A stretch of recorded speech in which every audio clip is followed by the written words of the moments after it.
You're listening to the Road to Wisdom podcast, weaving stories told by wonderful minds about all things motherhood, health, intimacy, politics, nature, and everything in between. Join us on an adventure discovering unique experiences that we can learn from to enhance the ways in which we live. We are your hosts, Chloe and Keshia. Hello, everyone. Welcome to the Road to Wisdom podcast. Today we have Melanie the Midwife in, and we're really excited about this conversation because we were actually trying to tee it up before we went on maternity leave. Lots of things were happening in the birth realm around here, and we were trying to get Melanie on to have a chat about all those things, but we get to do that today, a bit after it's all passed. Welcome, Melanie. Thanks, guys. Thanks for having me. Oh, thank you for coming on. We're really excited about today because, personally, like we were speaking about before we started recording, I actually found you during COVID, and I was pregnant with my fourth. You were too, actually, but you were overseas. I was pregnant with my fourth at the time, and this is when COVID was going absolutely. Well, COVID here, there was no COVID, but the vaccines were coming out already. They were being rolled out around Australia. They were being enforced in so many areas, and I was asked if I wanted a COVID vaccine while I was pregnant. And I was just like, a lot of our listeners would know, not really into vaccines. So it was a very solid no, but also we hadn't experienced COVID here as much as far as it had been. It was more stories overseas, and a lot of it was very hyperbolic and just lots of hearsay. It was ranged from the spectrum of I didn't feel a thing to everyone will die, and it was kind of hard to find your feet and land in that time. And I guess when you're pregnant, everything's also a little bit, you're a bit flightier with all the information you receive. So when I found the work that you were doing, which was a lot of YouTube videos assessing all the information that had come out, it was such a breath of fresh air because I don't think that information at that time was ever coming out without bias and without the person displaying its opinion. And what I loved about your work, Melanie, which was just incredible, is that at the end of what you said, I had no idea whether you were for or against vaccines. Like, I had no clue. So you just presented all the information. You also presented the flaws in some of the studies, like where they could be improved or where there should be more information for us to make a decision. And then you left it up to the listener to make their own decision. And that, I think, in this day and age with information, like that is just diamonds. So I have to say thank you for that because it was really appreciated. And I felt really confident then with my decisions around COVID and vaccines and exposure and all of that. So I'd love to actually go into that because that was before you had your podcast, and that's before, you were really, I guess, out there in the media realm. So would love to speak, would love to hear you speak on that and let us know, what was your driver for doing that work? Yeah. Well, I love that you said that once you listened to it, you had no idea where I sat, in terms of my opinion. Is she vaccinated? Is she not vaccinated? What do we do? And that was really intentional. It was, and it's still how I try and script the Great Birth Rebellion podcast as well. Because part of my role as a midwife, as I see it, is to give information, enough information, valuable information to people and to women and families so that when they're trying to make a decision, they're not clouded by what does Mel think? What would Mel do? They've actually come to the decision themselves. So that's was one of the main aims of that of that particular content. But at that time, I was seeing clients because I'm a private midwife. So most of my clients choose to give birth at home. And I was seeing clients and they were asking me, should I get the COVID vaccine? And here in Australia, we're required, so our registration body at that time and all the time, but basically reminded us practitioners that we were to encourage people to get the vaccine, and that if we were not to get it ourselves, and there was very particular wording that we should use so as not to persuade people to make a decision that we had made about vaccinations. The intention was to be not persuading people against the vaccine, and we had to be very careful about what we were putting online as to what we thought about the vaccine and all vaccines, not just the COVID vaccine. But it came to the fore again for our registration body at that time because it was, it was big. It was what everyone was talking about and everyone was going through. And so as I created that YouTube series, I was also aware that this content would be watched by people who were governing my practice. And so I needed to be really conscious of not positioning myself as having an opinion on this and just presenting the research. And so that's what I did. And it was refreshing because, as you said, usually discussions around vaccinations are from people who absolutely believe that everybody should be vaccinated and they're emotionally invested in sharing that information. And so they use big emotionally charged words to try and persuade people. And that's the same at the other end. There's people who are absolutely against vaccinations and will give you all the stories about all the possible reactions and ways that you can be damaged by a vaccine, and not always have the best basis, just a general feeling that that's what they would want you to do. And then everyone's got experience stories where, my friend had this and then died, and then my friend didn't have the vaccine. And, there's all these stories. And so it's very hard for people to make decisions. And I found the same very difficult to make informed decisions for when I had my children, because I was really interested. I'm like, I really want to do the best thing for my kids, but I can't work out what that is because no one's giving me any information that I can latch onto that will help me make these decisions. So, yes, as I said, I had my own clients who are very thoughtful and curious, and they wanted to know the exact stats on things and what's the research say, because we're all being told, go and get vaccinated. It's okay for pregnant women. Yep, off you go, get that. But I needed to know what I could tell them.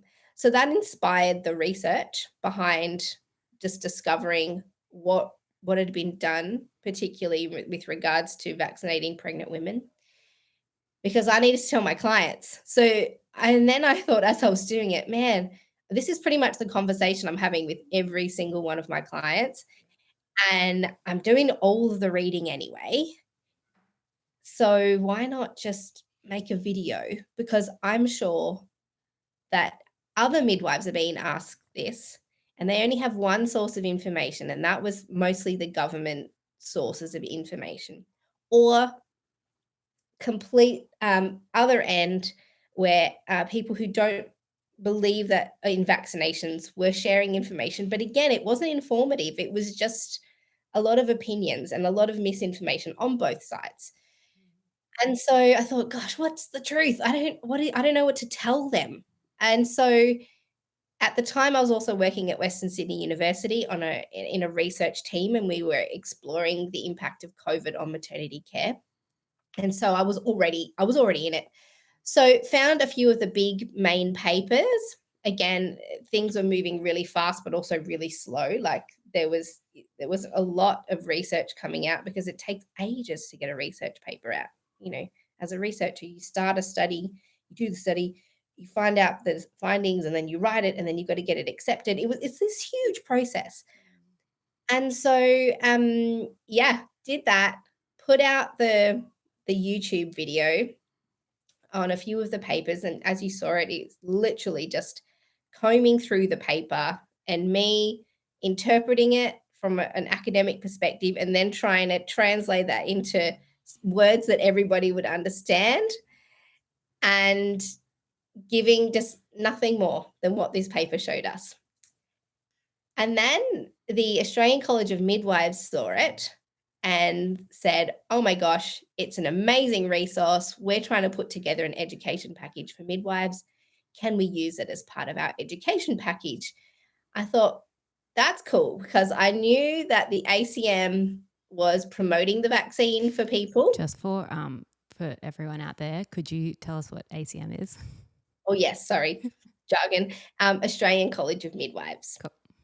So essentially that's our kind of peak advocacy body. So if you're a member of the Australian College of Midwives, you know, they lobby in Parliament, they offer education, they do all kinds of things for midwives.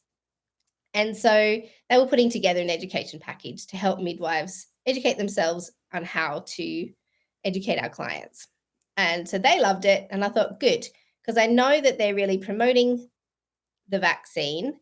And so I knew that I had achieved the goal of being as objective as possible in this video, because I was also getting other people who were promoting the video. They're like, see, this is why I'm not getting the vaccine. So people on both sides of the spectrum were sharing this video with their own slant on it. So some people looked at it and went, great, this is great information to give people to encourage them to be vaccinated. And then other people were reading it and going, this is great information to discourage people from being vaccinated. Yeah. Everybody used their own, whatever shade they wanted to cast over it or whatever. But I guess that's like, it's perfect, because it just means that everyone who saw it, and then they were able to make their own decision on the information, which is exactly what you want. That's like an informed decision. So Exactly. yeah, I thought it was so brilliant. And yeah. Well, it ended up getting me reported to AHPRA. Of course it did. So, yeah, because it wasn't one side. Exactly. So, and actually when I was writing it, I said to my husband, just so you know, this is the thing that's going to get me reported to AHPRA. And he said, what do you mean? And, I was like, we're explicitly told to not promote not vaccinating. Basically, we're supposed to be on side with the social messaging. And this video didn't do either, but I knew that people were going to look at it with their own lens. And so somebody would look at it and say, whoa, she's anti-vax. And other people would look at it and say, whoa, she's pro-vax. And so I knew somebody who thought that this was an anti-vaccination video would go ahead and report it. And I also knew that I'd done a really good job of that video, and that there was nothing that could be used to, I guess, make the complaint have any substance, particularly because I had watched a lecture series from a few doctors who would use this particular paper in their lecture series as well. And so I was like, I'm using the exact same research as what everybody else is using, just presenting it in a way for the public to understand. And so, yeah, it was reported to AHPRA, and beautifully, they contacted me and said, hey, you, just so you know, somebody's reported you to AHPRA for this video. We'll get back to you in a few days. We don't need anything from you, which is unusual because, as a private midwife, we get reported to AHPRA probably sometime in your career. If you're a private midwife, you'll be reported to AHPRA for something. They usually want you to respond to the complaint. This time they said, look, just give us a few days. We just want to have a quick look at this. Don't worry about sending anything in.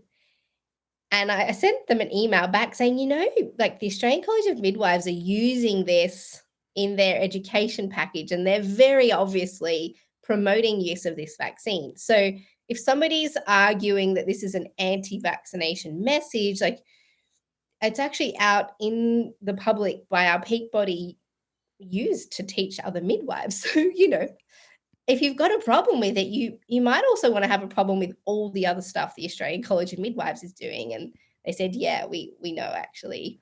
And the college emailed me and said, we support you, whatever happens.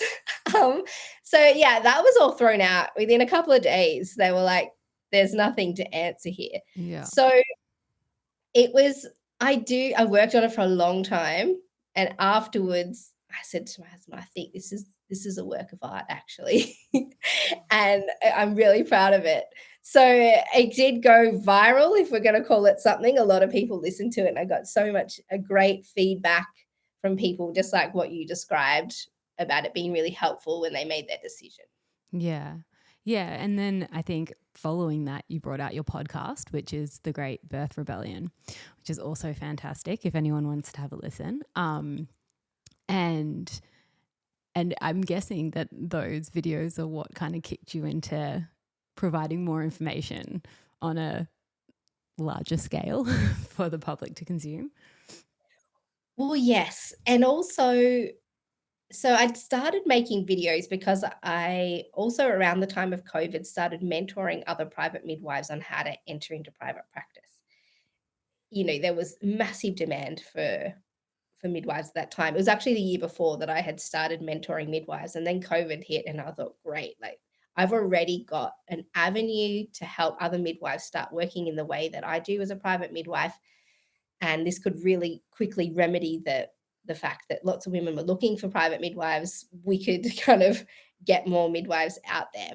And so I'd started making videos for that, which kind of paved the way for being able to make this particular video series through COVID. And then it wasn't really until a year later that I realized I had access to so much information that I could share because I'm an academic, but also working clinically. I'm very used to looking at research and then sort of translating it into words that everyone could appreciate, because academic papers are usually so dry. So And dry. oh my gosh, and even I have to look at them and go, what are they trying to say? And only really understanding it because, I've spent almost 15 years reading research papers, and I did my PhD. And so that we have to just get good at it, at the language. And one trap that academics sometimes fall into is that then they just start talking that language to everybody and don't realize how much time it takes to get to the point where that all makes sense in your head. But I've been able to, because I've been working clinically, been able to constantly remind myself to translate that back to normal language. So the podcast was born partly, again, a lot of my clients ask the similar questions.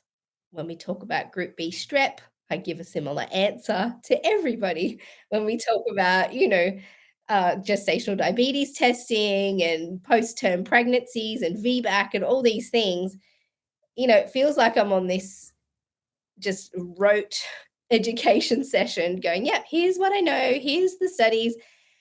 And I thought, wouldn't it be cool if actually I had a resource that I could just send my clients to say, hey, listen to this first.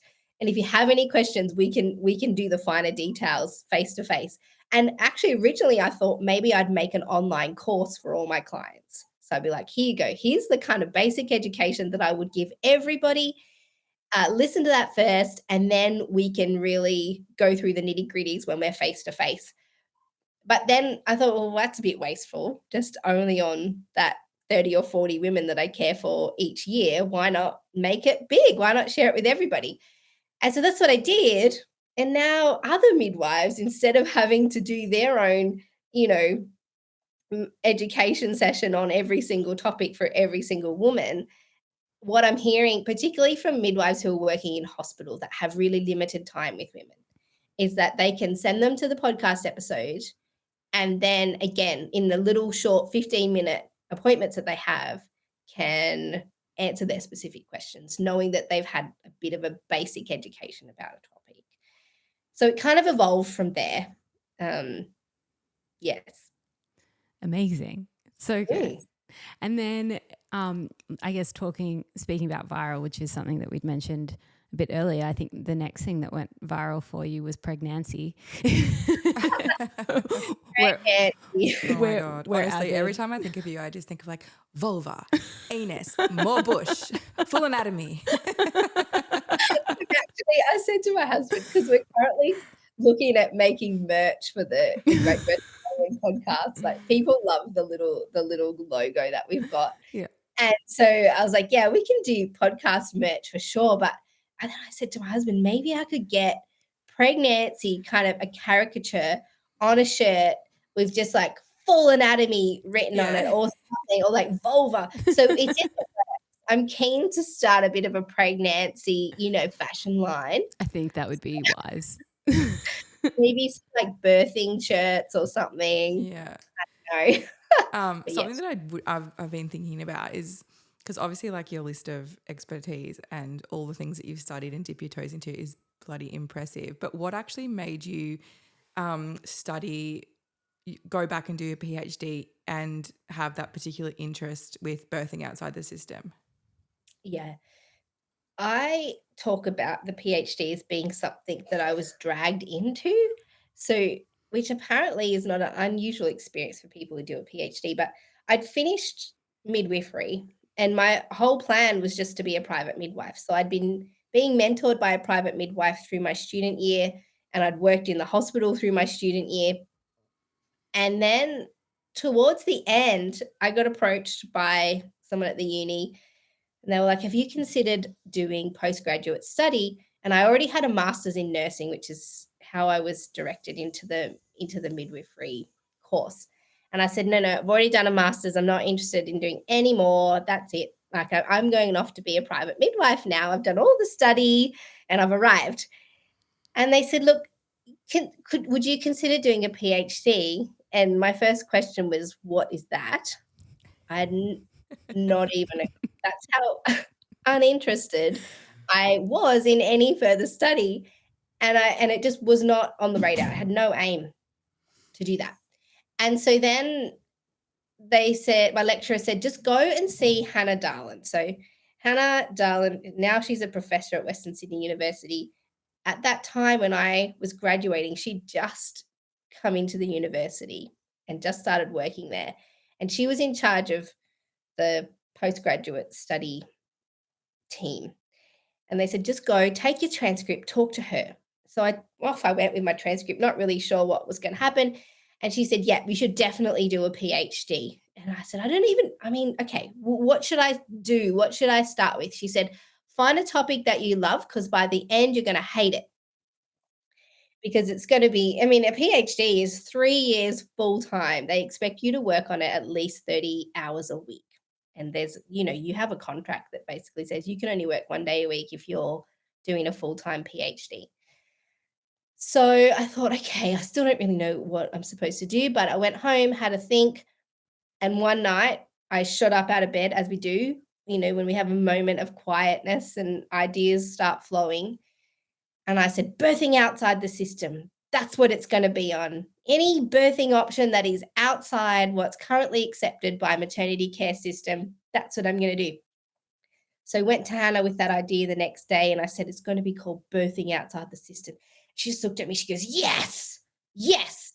Okay." She said, "Next, you've got to write a 10,000 word essay, because you can't do a PhD until you convince a panel of 3 people at the university that this is a worthwhile study to do. So you can't just study anything. You have to explain to them why it's needed, and then they have to be convinced, basically." Also, Mel, what year was this? This was 2010 or 11. 2010. Because I would imagine that birthing outside of the system was a very, very, very small subgroup of humans that most likely did it by accident at that stage. Yes. I personally didn't hear about free birthing until I had accidentally done it 2 times. So Accidentally. Um, Maybe it's allowed. it was just called a BBA back in the Yes. day. But it was around the time that actually more resources around this were coming out. And then obviously there's like full-fledged everything around birthing outside the system. But that was what, in 2019 that I think I started actually stumbling across resources of birthing outside the system, or even just stories of other people who intentionally were doing this. So 2010. No, it was 14 years ago. Yeah, 2010 is when I started the PhD. So it would have been 2009 when kind of the idea was brewing and I was doing all of this background stuff with the university. And you're right to mention that because actually, Instagram wasn't even quite a thing then. So this was just like the birth. I remember joining Facebook when I was doing my Masters of Nursing, which was only like a few years prior.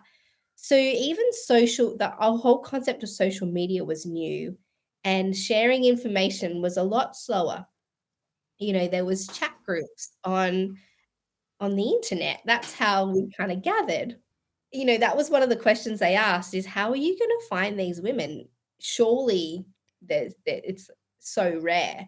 But I was a home birth midwife and I also live here in the Blue Mountains, which is a really crunchy place to live. And I had friends who had free birth that I knew intimately. And because I was a home birth midwife, I knew where all the free birthers hung out, which chat rooms they were. I just kind of, the community. And I said, oh gosh, I was like, don't worry, I will find them.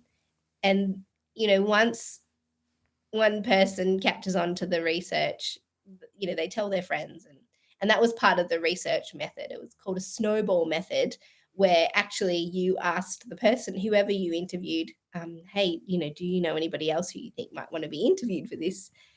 And I would go to conferences and ask if I could like stand on the stage and do an announcement about my study and see if anybody knew people. So things would happen like a midwife would come up to me and say, oh, there was a lady in our community, she free birthed. I'll send her a text message and see if she's happy for me to give you her number. It's like, this is how I found people, is I would announce it like on a stage to people face to face. Hey, I'm doing this research. And then people would like give me little sheets of paper for me to contact a person. And so this was how I discovered people who had free birth. Can I ask Mel really quickly, what was the stigma, like was there any stigma around it back then, or was it just like there's like, I know a person who did it, oh my God, amazing, and then just move along? Or yeah, it's hard to know if there was a stigma because I was in that world. It wasn't, for me, it wasn't weird or unusual. Certainly the university didn't poo-poo the idea. They were like, well, this is interesting. Yeah. Actually, nobody in Australia has done research on free birth. There was zero academic interest in free birth, and probably because it was obscure and nobody, again, knew where to find women who had free birth, because how do you get into that world if you're not already in it? And actually that term, birthing outside the system, didn't exist either. That, when you see that written, that's only because I wrote a PhD on it. Somebody else has read that information, and now the words birthing outside the system occur in a phrase, So even that phrasing is only 14 years old. So I don't know. I'm sure there would have been some stigma about it if you had spoken to people and said women sometimes choose to give birth on their own without a healthcare provider. They're like, what? Why would they do that? Yeah. So stigma. I don't remember what it was like at the time, but I did start to present at midwifery conferences about my research. So while I was doing the research, I'd go to conferences and talk about the research that I was doing to, rooms of 300 midwives. And I would always leave question time because I was curious what midwives would think about this, because for some of them, it would be the first time they'd be hearing about free birth. And I would get questions like, but what if the woman's blood pressure was high? How would she know? What if something goes wrong? And they just couldn't understand. So I got to, which was great, because then I could write the PhD knowing what the possible objections to these kinds of choices would be. Yeah. I'm so interested because that's like a perfect segue into the conversation that I'd love to have, which is like the findings of it, because so often we'll talk about it, or just like I'll be talking about it in a private setting, and people just cannot understand why you would take all of these risks to have a free birth or a home birth. And it's just like everybody's inbuilt with these questions like, yeah, but why would you do that? Like, why would you risk? Like, there's so much risk. Like, there's so dangerous. Like, would you not rather just be in a hospital with everybody there waiting to see if something happened or not? And I guess we don't really have anything to go on other than just like, no, I just trust my body and my baby. But people are like, oh, that's ridiculous. That's so woo-wah. You're so extreme, blah, blah, blah. But I would love to just talk about some of the more academic side of that answer. What your findings were, I guess. Yes. Yeah. Yes. And I covered them, in one of the episodes of the Great Birth Rebellion podcast as well. And I got some really interesting feedback from women who had free birthed, because I could imagine. but I mean, really positive. Like Awesome. mostly when I talk about free birth, I get lots of hate mail. How dare you? You don't get to talk about this. This is, you haven't free birth, so you're not allowed to speak about this topic. And I'd be interested to comment on that as well as it comes up. But my PhD was birthing outside the system, and the question was, what motivates women to make this choice? So at the time, there was one single other PhD which sort of talked about this, and it was in America. And I thought, well, that's okay, because America's, it's different context, different culture. We need to find out why Australian women would do this as well. And so that's what I did. I basically interviewed women who had made a choice to give birth outside the system, and it was any choice that would have been unsupported by a hospital, for example. So anything that would put you in a risk category, and I use that inverted commas, a risk category that would risk you out of choosing a home birth, for example, through a public system, or if you'd chosen to free birth. So I was more curious as to why people rejected mainstream maternity care options. And so that's the group of women that I interviewed. And then now when people say, how dare you talk about free birth, you're not allowed to add your voice to this. What I just remind them is that when you do a PhD, you're supposed to be as unbiased as possible in your messaging. So the idea is that you have research skills that you could apply really to any topic. So if I wanted to go and discover why people choose to become vegans, I don't have to have any expertise in nutrition or anything. I'm just a researcher, and there's a research process that you can apply to answering questions. And it makes you an expert in extracting information, of making sense of that information, and then presenting that information. And in the process of research, there's something that we call reflexivity. So every time I used to meet with my supervisors, we would comb through the information that I'd gathered and interpreted and the findings that I was making. And we went through a conscious process of listing out our personal biases and opinions and making sure that to our very best capacity, they weren't clouding what we were commenting on in the research. And so we kept checking ourselves, and I would have to do things like I said, I think this is what the women are doing. And my supervisors would say, well, you need to find, 30 quotes from the interviews that you did that support your idea, because you can't just have an idea. It's got to be grounded.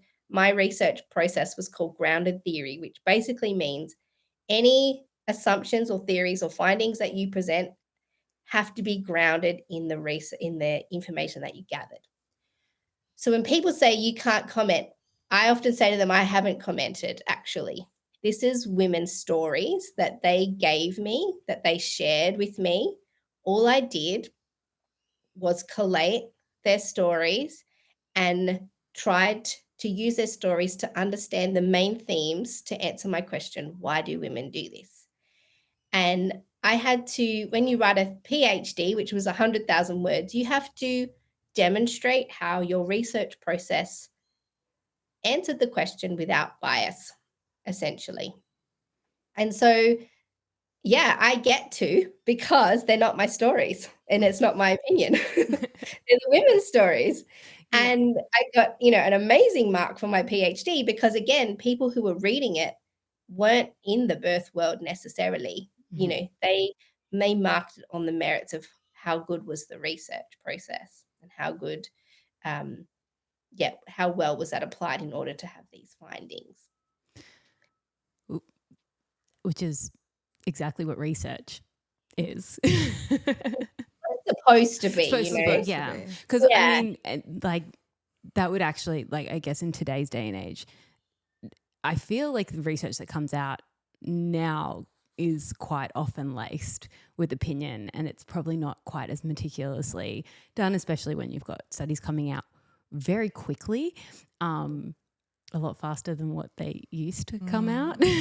I want to know though, I haven't read the 361 pages that you presented, but like what were some of the main themes that you were finding with what was the answer to that question? Yeah. The answer to the question is why do women choose to birth outside the system? And honestly, it's not rocket science. Everybody probably already knows it, but women will most of the time make the choice that is what they believe to be the best and safest choice for themselves and their babies. So, I love that. I mean, it's not rocket science. I'm like, well, duh. But in order to say that, we had to go through this whole research process, right? Because you can't just say, yeah, women will pretty much always choose the thing that they think is best. And people go, well, how do you know? And then now I can go, well, here's how I know. I can't believe I had to write 361 pages of information to prove that, but To here prove we go. that women will always choose what they think is best for them and their babies. But does that translate to, are women correct? So here we go. Now Because this is the question that we know when someone says, why would you do that? We know, but we're also not going to we're not doing our PhD on the answer, but I'm going to guess that it's similar to everybody else's. And how many of these women were like, oh, that wasn't actually that wise to do that. I kind of got myself into trouble there and I have some regrets. Like, did they, were the choices they made Actually the right then ones. they felt right about it, like in Yeah. 2020 hindsight in situation. hindsight. Yeah. So then we have to think of what are these two words best? What is best? What does that mean? And what does safest mean? And a good part of my thesis was explaining that perception on what is best and what is safest is so varied. So if you were to speak to an obstetrician who worked in a hospital, they would tell you that the safest place to give birth is in a hospital with an obstetrician and a pediatrician and medicine and managed within the medical parameters. They believe that because of their medical training and what they think about women's bodies, that they have high potential of not functioning properly and that they are the trained expert. And so, yeah, they know best because they're academics and they've trained in this, right? I'm That's so opinionated right now. just I'm not like you, Mel. I'm very opinionated. well, they will tell you that's what's best, right? Because that's what they believe. That's their background. Then if you speak to a woman who's chosen free birth, she will tell you actually physiology will offer us the best and safest option because our bodies can be trusted most of the time. And this was another thing is that the women really acknowledge that birth doesn't work 100% of the time. To have a true understanding of birth, you have to acknowledge that there are times where it might not go as you expect or as you trusted your body to take you. But that most of the time, if you don't interrupt birth, it'll work out just fine. And that the expert is actually the woman, and she has an understanding of her body that a clinician, an external expert can't possibly have in her body. And so by staying at home, she's kept emotionally safe. She's also kept safe from the risks of intervention and the risks of, that are inherent in a hospital. And so part of the PhD was women actually explained to me all the reasons why they thought it was best and safest.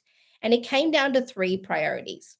For the women who had chosen to birth outside the system, their priority was to have a birth with minimal intervention because they believed that not interfering in the birth process reduced the risk of birth, and that every time you do interfere, that you increase the risk of something going wrong.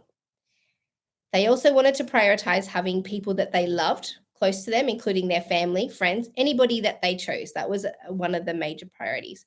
And the third priority was being viewed as the authority and boss in their birth space. So those were the three priorities that women said would, for them, represent a best and safest birth. And so then when they held those three beliefs and those three priorities, and then they looked at their birth options within the system and saw that there were very few options that would actually tick all those three boxes. Then, when presented with the option of free birth, and they could tick all those three boxes, yeah, I'm not going to get unnecessary intervention because there's no one there to give it. I am going to be with my family because I get to choose, I can have my kids there, I can have a doula, I can have whoever I want there, my friends, my mum, to help. And you are going to be the authority if that's how you position yourself in your birth space and if that is the kind of choices that you make. So, the majority of women actually that I interviewed, the majority of women actually wanted to have a midwife there. And for various reasons, either through cost or access or distance, or the midwife who lived close by didn't have a good reputation, and they didn't gel with that midwife for various reasons. Free birth became the next best option, next to the one that they would have chosen. There were a few women who just said, no, I was never going to consider a midwife. I was always going to consider free birthing.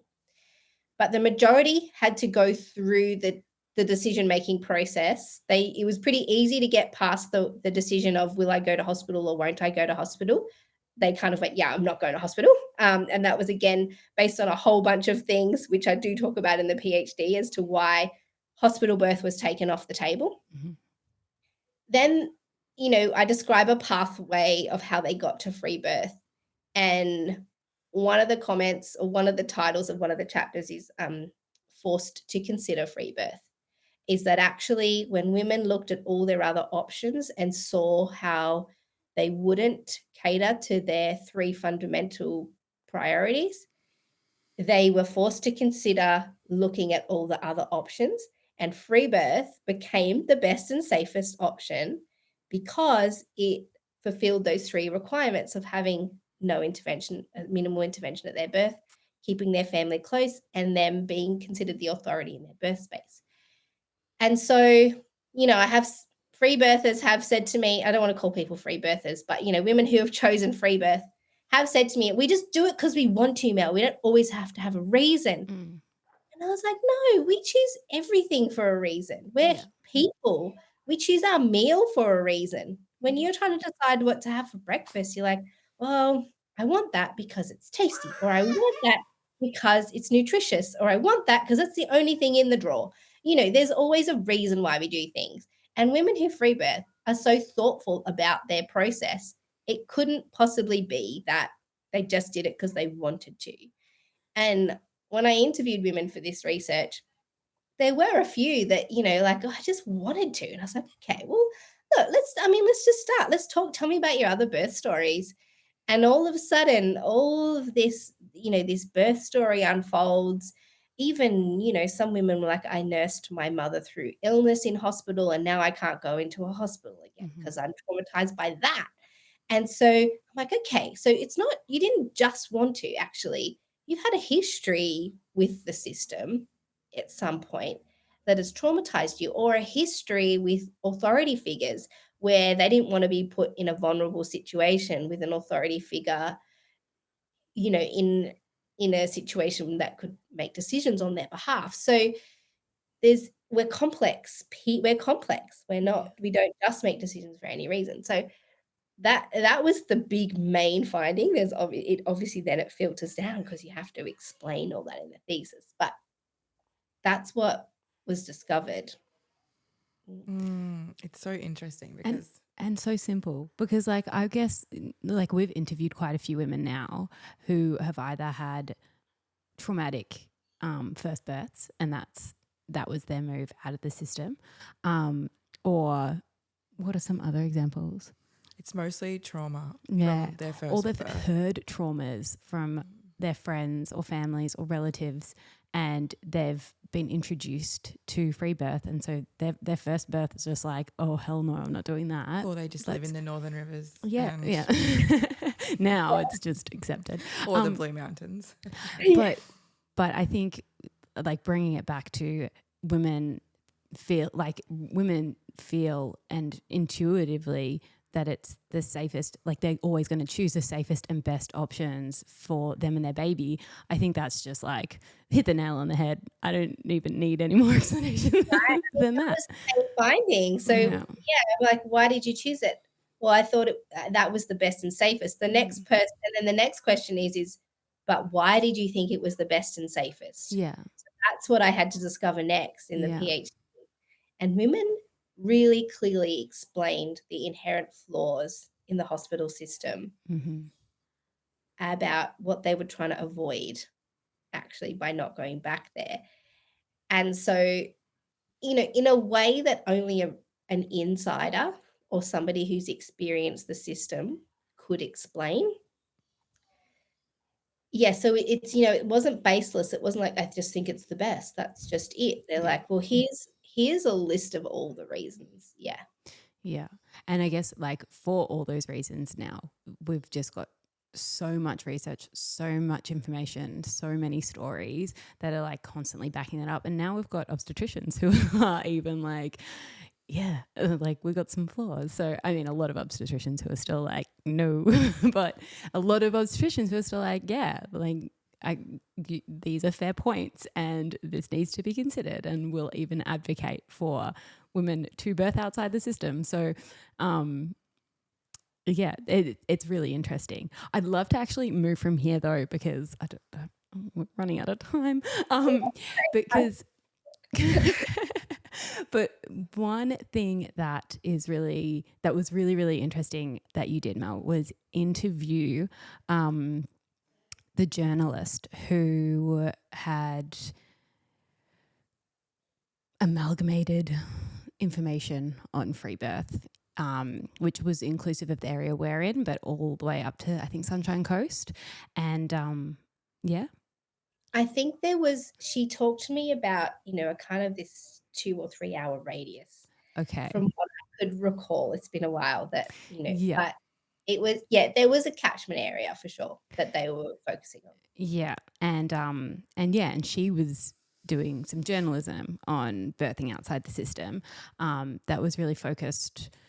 I listened to your interview with her, and I'm glad I did, because after reading her story, I was personally very upset. And then you interviewed her, and then I could put information a little bit more into context of her perspective and what she's found and how she's done her research. And yeah, that, I think if anyone wants to go back, that we might link to that interview, because it was really good. But that was obviously in a time that was looking at very specifically at the negatives of birthing outside the system and what can go wrong. And I think what she was focusing more so on was the dysregulation of birth workers in that area. Or dysregulation, unregulated. Unregulated. So apologies. Yeah. So anyway, I'd love to have you speak to that experience as well, because that blew up. It blew up. I know. That blew up. I know, and I wanted to go there. It's, it's my area of academic expertise. I haven't personally had a free birth myself. I've had 2 home births with very trusted midwives and colleagues. And But because I have an academic interest in free birth, and here's where I think there's two ways of looking at free birth, and I know that this whole free birth conversations are always emotionally charged, Mhm. which is why anytime I talk about free birth, I either get attacked or praised by various sides of the argument. When I really try again to approach this from an academic perspective, because you're right, I haven't had a free birth. I can't speak to it from an experiential perspective. Although I do in my work as a midwife, I have free birth women who reach out to me asking for some input into their pregnancy or postpartum journeys. And so I do work with women who have chosen to have free births. And so there's two ways of looking at a topic. You can look at it emotionally and from a perspective of having experienced it, or you can look at it academically. And I find that when you look at it more academically from the outside, like a journalist would, or an investigator would, or a researcher would, you're purposely and consciously checking your biases. And, you know, sometimes, and I'm not saying this is all women who choose free birth and all people who choose hospital birth, we just put our own opinion out as the truth, and then there's anger against anybody who speaks out against your truth, because they can't imagine that there could be possibly another truth outside of what they believe. And so what the journalistic work was intending to do was present an outsider perspective, investigate what was going on, and present it. And what this journalist said was they never intended to actually be looking at the really sad circumstances that they discovered. She said it wasn't what we sought to look for. But then through their work, it became more and more obvious that there was more poor outcomes than they were expecting to find.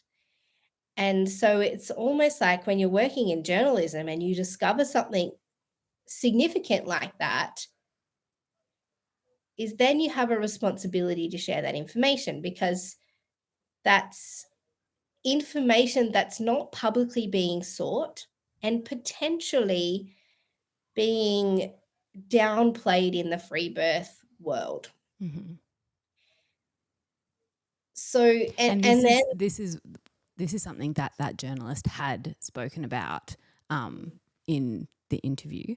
I think there were statistics brought up, and I don't want to say them because I will definitely misquote, but I think she looked at the number of stillbirths that had occurred in women who chose to free birth, and then, but it is kind of dicey because we don't have a percentage of how many women choose to birth outside the system. So there's a number that she had, but no percentage. And then I think, I don't know if she shared the percentage of babies in a hospital situation or within the system that are born still. But I think from what I remember, and please correct me because I've had a baby since then, but from what I can remember, you were like, well, it could be very on par with what we would expect to see, like the percentage of babies that this happens to, or like women that this happens to within the system and outside of the system could be on par. We just don't know those percentages. We do have some information though. So Okay. we know how many women, that there's a small percentage. So it sits somewhere between 0.4 and 0.6% of women will either have a baby born before arrival or free birth. So these are the small percentage of women who aren't captured by other data collection methods. So we know how many women are giving birth in hospital. We know how many are having home births, because as home birth midwives, we put in our stats, and there's a data collection process that we say, yep, another baby was born. They go on the list, and we know how many are born in birth centers. And then there's this little percentage portion that's shown on the data collection that like, oh, these ones were either born out of hospital or in other circumstances. There's no box to tick for say like, I chose to have a free birth. Mhm. But we know that that's where the free birth percentage sits, in that 0.4 to 0.6% group, because everybody else is already accounted for by, a formal data collection process. So we know that there's that many free births, however many that is in terms of thousands. It's been 3 or 4 months since that Interview. discussion with her. I believe they had discovered at least 7 to 10 babies who I think it was less. led. I think it was 6 originally, and then she Yes, decided to include a story she didn't have information on and put that correct. in to the mix as well. So somewhere between 6 and 9-ish, 8 Yep. babies. So the research we currently have about the likelihood of intrapartum, so during labor stillbirth, super, super rare in hospitals. The stillbirth rate, if you look at intrauterine death, which is where actually you're not in labor and your baby unfortunately dies in utero. And then there's the neonatal death rate, which is your baby was born alive, but then in the first 28 days didn't survive that first 28 days of life. But intrapartum, so in labor, stillbirth rates, that's a very, very rare circumstance in hospital. So the stats sit somewhere, and this is only talking about a particular research study, about 3 in 10,000 babies during in labor. And so when I heard her statistic, and she's like, we've discovered this many stillbirths over however many years, I thought there would have had to be at least 10,000 free births in that area to match the stillbirth rates that we're seeing in some of the research. But again, I don't think we should look at free birth as like how many babies died, because free birth is just a symptom of a system that doesn't properly look after women. And this is another thing that came up in my research project, is we cannot be throwing blame at women who are choosing free birth, saying you caused this situation, you're to blame. Because actually, most women would have not even considered free birth if there were appropriate care options available to them in the system.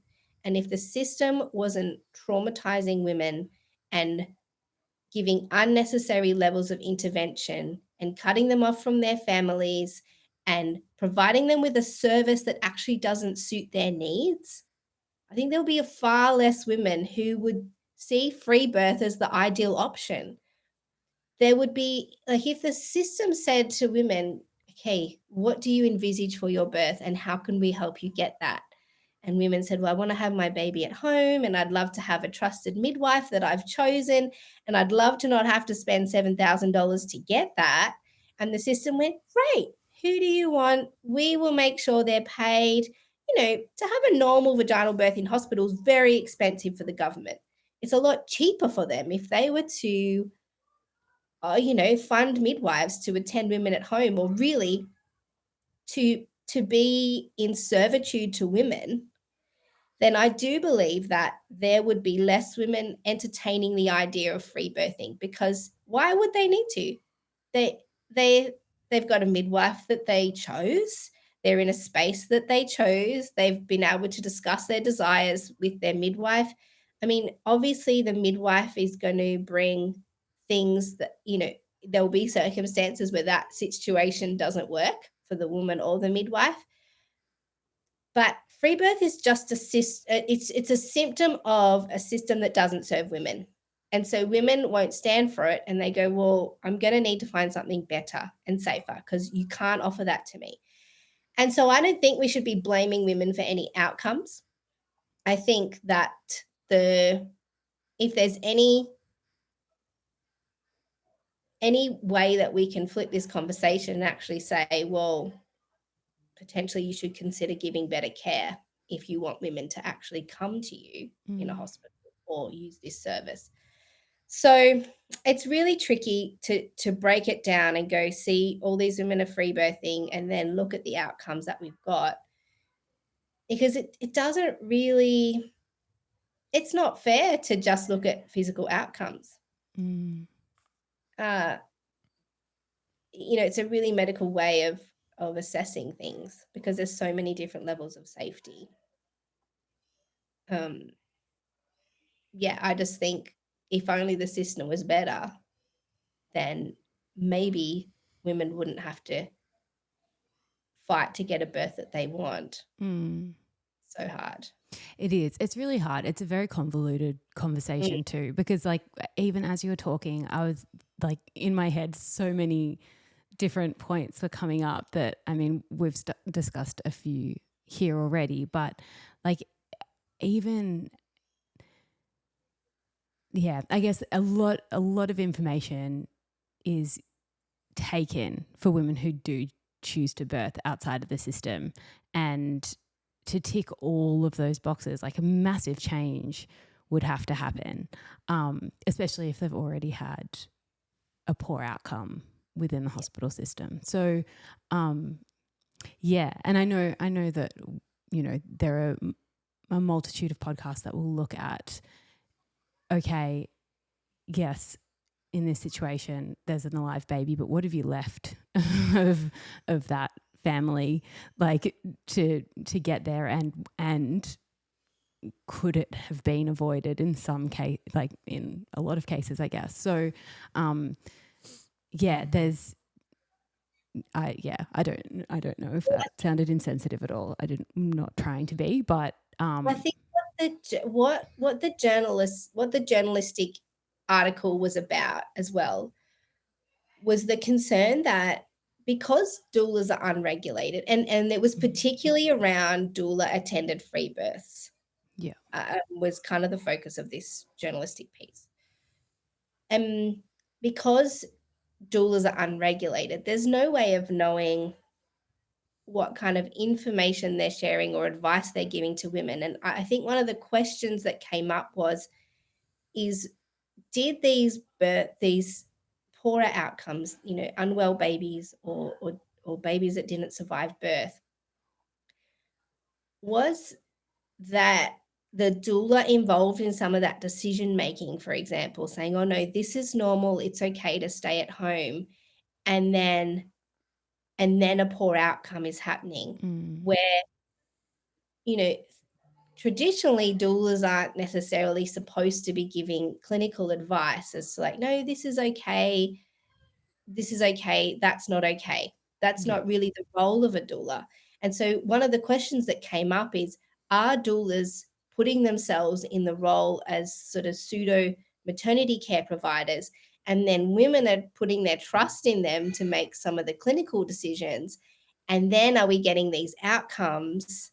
And so that was, I think, the question that was being asked is there a situation where doulas are overstepping their role and putting themselves in the role of a responsible care provider, and then the women are letting go of some of that responsibility and handing it over to doulas, which is not supposed to be the idea of free birth. The idea is that you take on the responsibility of decision making, that you use your own intuitive knowledge and whatever knowledge that you've gathered to be the decision making person, the one who decides.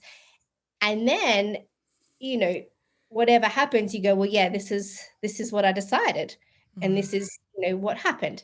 yeah, So the question is are doulas influencing women's choices? And then is that in turn creating some poorer outcomes? yeah, And that's not being looked at. So it's quite underground in a sense that there's no reporting. They're unregulated birth workers. If you free birth, you don't necessarily have to register your baby. Somebody might not have even known you were pregnant, and then your baby dies in birth. There's all of these situations that are out of sight.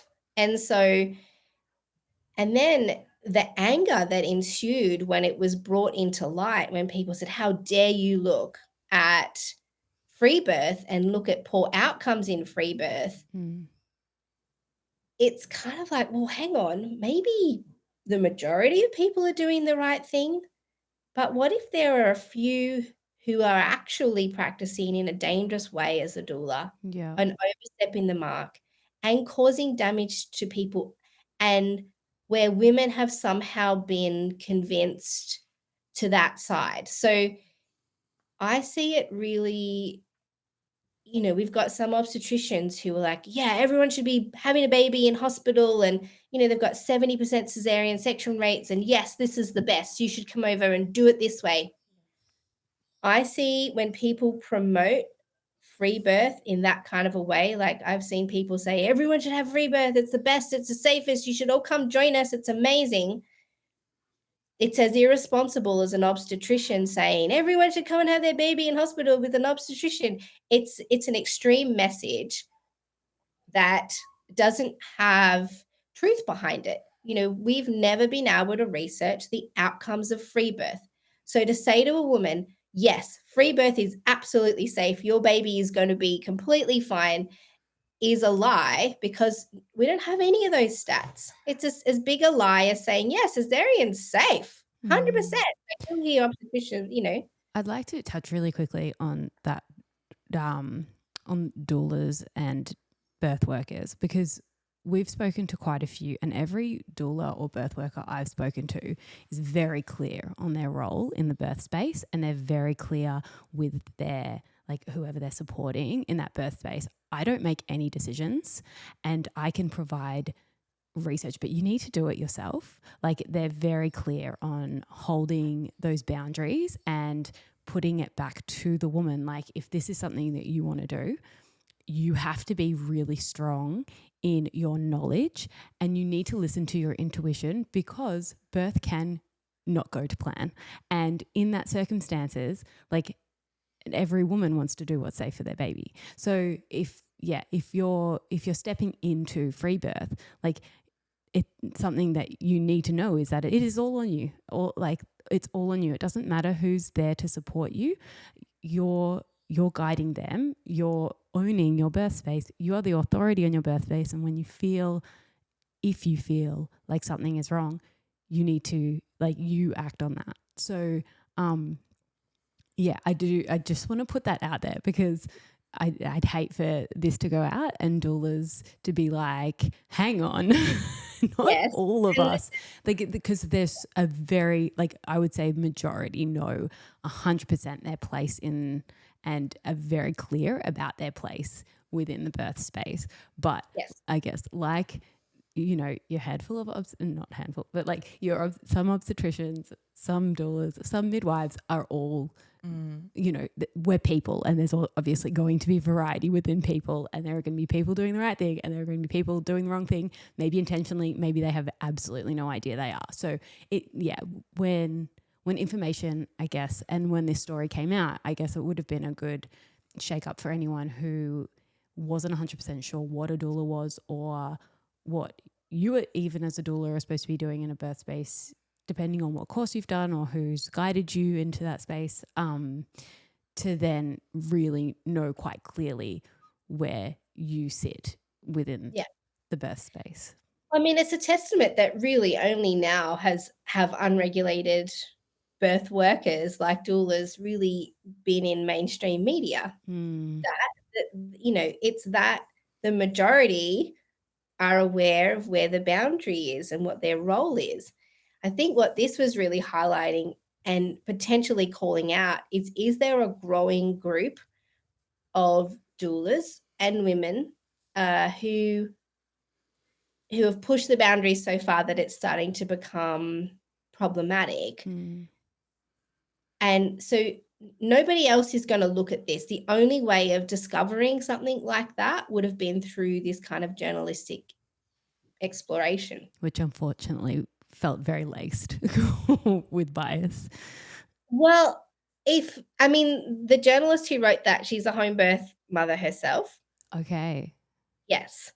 So she's way on board with women's choices. And as you would have heard in the interview, Yeah. she's like, women are free to free birth. The bigger point that was trying to come out through that process was, are women who are choosing free birth inadvertently being, I guess, I want to be really careful with my words here because I know how charged this is. So just so I'm do not want to come like across judgy or I think women should be able to make that whatever choice they want to. Yeah. But we know social media is influential. There's research on how influential social media is and how it can shape their people's ideas. It's why people advertise on social media. It's why influencers are such a big thing. People are looking to social media for advice and to shape their philosophies and to help them make decisions. And so the questions that are now being asked, and I think what should come out of this journalistic exploration is social media influencing women to have free birth? Women who maybe weren't going to have a free birth or aren't of the free birth mindset that they have the sole responsibility over their choices. Are they being inspired to choose free birth for other reasons other than being completely convinced themselves that this is a good idea? Or are they doing it because they're in a vortex of being convinced by various influencers and birth workers and doulas and birth keepers or whoever they're looking at? And then all of a sudden it becomes a good idea only through that kind of influence and not because they've sat down and personally made that decision without that level of influence. And so this is where the line is starting to get blurry. When I did my research, women didn't make their decisions based on what they saw on social media. Women do make decisions now based on things that they see on social media. And so does the loudest doula in the space get to create the language around free birth? And then do women take that on and start to, use that to make their decisions? So it's so nuanced that I think this article was important because it's the only thing that's going to speak to this topic, because I don't think the free birth community is going to say, oh yeah, I'm sure that death and poor outcomes are spoken about, but I've got lots and lots of messages from people after airing that podcast episode saying like, yeah, I had a poor outcome in a free birth. And anytime I spoke about it on any of the chat forums or on social media, it wasn't I guess it wasn't encouraged. Women would say, oh, this is sometimes just how it has to be, and this sometimes is what happens. And, maybe you weren't listening to something in your body that was warning you about this, and just really, that kind of messaging. And they don't go back onto those social media pages.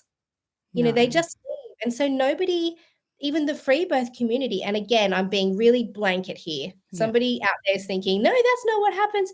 It's, that's not your experience, but other people have had different experiences to you. So I think without anybody actually looking at this, because again, the free birth community is not going to seek out stories of women who have lost babies and collate them and try and understand and connect the dots of how did this happen.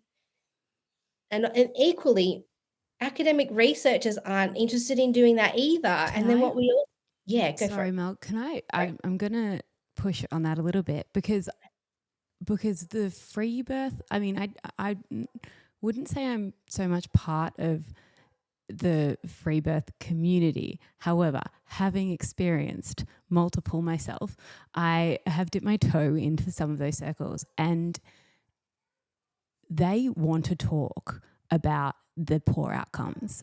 Women who are choosing that path, they actually want to know because it informs their decisions, and they want to know like, I think there's real thirst for information in there because, like you said, they've fallen into this path because they deem it the safest and healthiest way to experience birth, to keep that connection with their baby, to make sure that risks aren't being introduced by unnecessary intervention, et cetera, et cetera.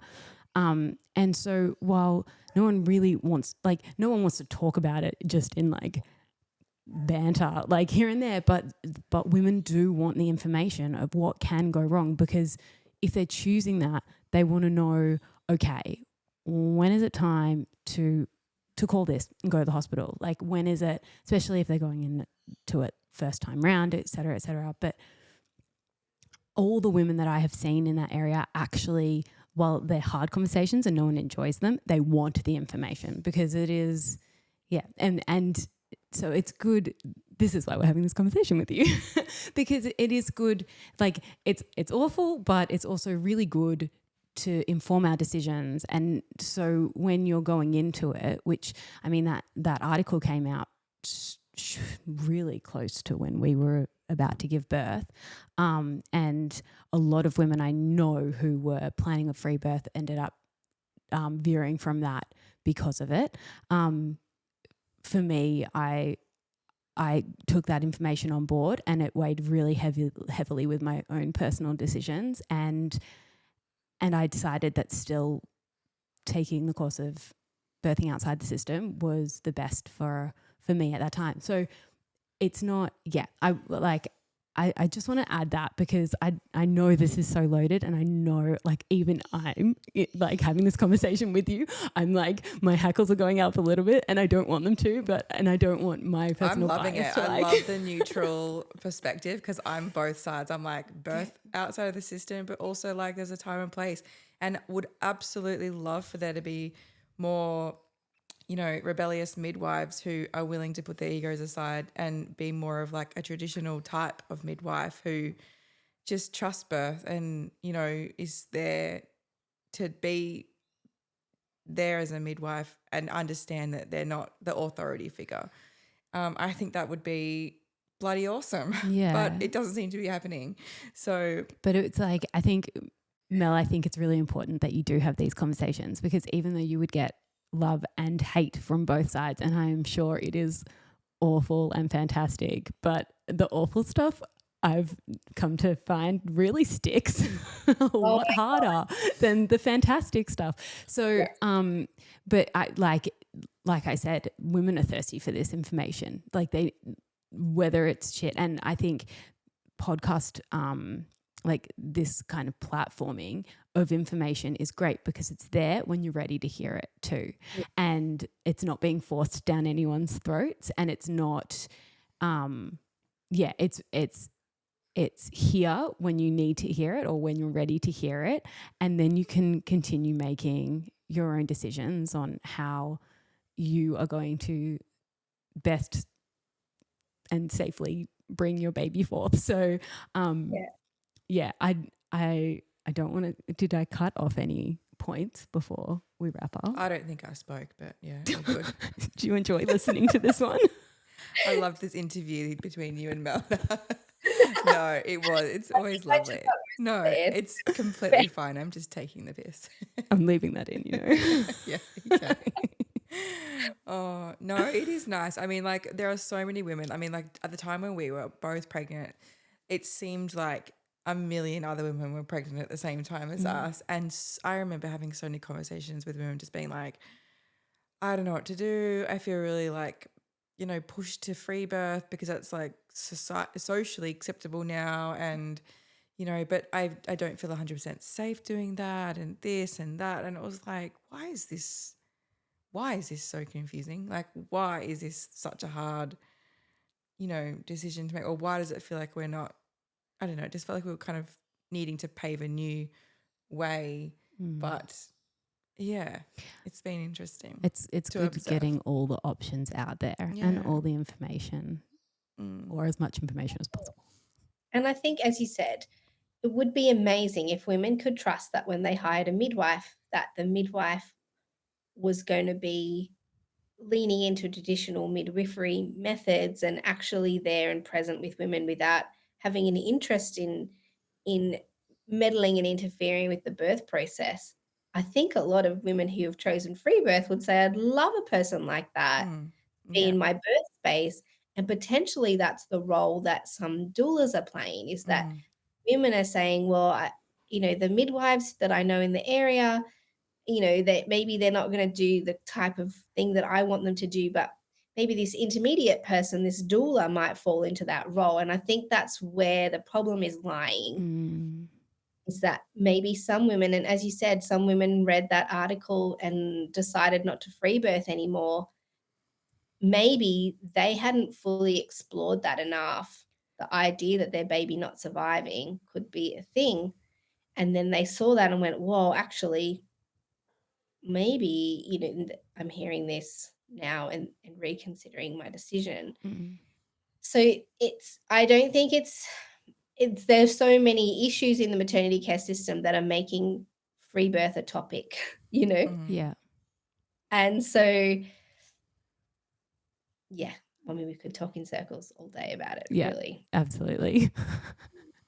And it has been spoken, like I guess a lot of things that we kind of brushed over are expanded on in other conversations. So, and It's I think just nice to speak to you specifically because you've obviously spent so much time and so much energy and looked in so many different nooks and crannies for these somewhat seemingly simple answers, but there's a lot behind it, and there's a lot behind our behavior and our decision making, and why we come to make these big choices for ourselves. So yeah, I think you're an incredible resource for women who are just like feeling completely clueless. And But even anyone who wants to deep dive on all topics, like you do provide a really unbiased and like, here's the research we have, which I mean, we've spoken on research here as well, and but we're also take it pretty as you biased, take it. let's But be honest.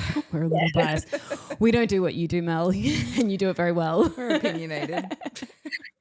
But we really, really appreciate you coming on and having this yarn with us and going into topics that aren't as nice to delve into, but really important to actually talk about. So thank you again, Mel, for joining us. Thanks for letting us, and providing a space to have these nuanced conversations that are new. And I think there's so many sides to these stories. And thanks for offering an opportunity to explore them. No, thank you. I mean, and like realistically, this conversation should have been a Joe Rogan length podcast so we could tease out a few more bits and bits, but unfortunately... No, well, actually, just having said that, whoever's in your area, I know that you have an incredible event coming up with the region.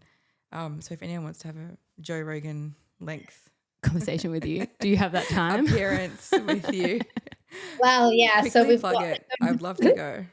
We've got the Convergence of Rebellious Yeah. Midwives coming up. It's 23rd to the 25th of August. So I don't know when this is airing, whether or not it'll make it. Maybe. Yeah, so we might currently be there. Yes. At the Convergence. It'll And happen everyone will have FOMO. Yeah. I know. They'll be like, what? We didn't know about the conference. But it'll happen every year. Convergence of Rebellious Midwives. It's for anybody, but really it's a conference that is not bound by the usual maternity care boundaries that people expect. And it's brand new, and it's just loaded with rebellious speakers, and they've got no boundaries on what they are going to talk about. So love that. Amazing. Well, thank you, Mel. And I'll quickly mention your podcast again. It's the Great Birth Rebellion. We'll link to that. And is there any other ways? And you're Melanie the Midwife, but we'll also link to that in show notes. Yeah, so Melanie the Midwife on Instagram and YouTube, which is still being built up a bit. We're working on that. The Great Birth Rebellion is also on Instagram, and the podcast is The Great Birth Rebellion, exactly.